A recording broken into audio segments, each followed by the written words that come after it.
حضور غوث الاعظم الشیخ عبد القادر جیلانی الحسنی والحسینی رضی اللہ تعالیٰ عنہ وارضا، آپ کا طریق ولایت علم ہے۔ کون سا علم؟ علم نبوی۔ غوث پاک سرکار ولی اللہ بنے، کوئی چلا کر کے بنے نہیں، کوئی وظیفہ کر کے بنے نہیں، ولی کیسے بنے؟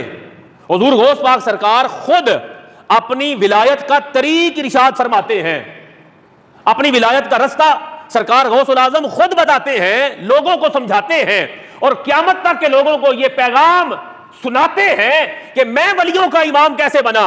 حضور آپ ولیوں کا امام کیسے بنے؟ آپ فرماتے ہیں درست العلم حتی صرت کتبا، لوگوں میں علم حاصل کرتا رہا، میں قرآن کا علم حاصل کرتا رہا، میں حدیث کا فہم حاصل کرتا رہا، میں حضور علیہ الصلوۃ والسلام کی بارگاہ سے شریعت مطہرہ پڑھتا رہا، پڑھاتا رہا، میری ساری زندگی علم کے رستے پر گزری، علم القرآن کے رستے پر رہی، علم حدیث کے رستے پر چلتا رہا، علم نبوت کے رستے پر میں گامزن رہا۔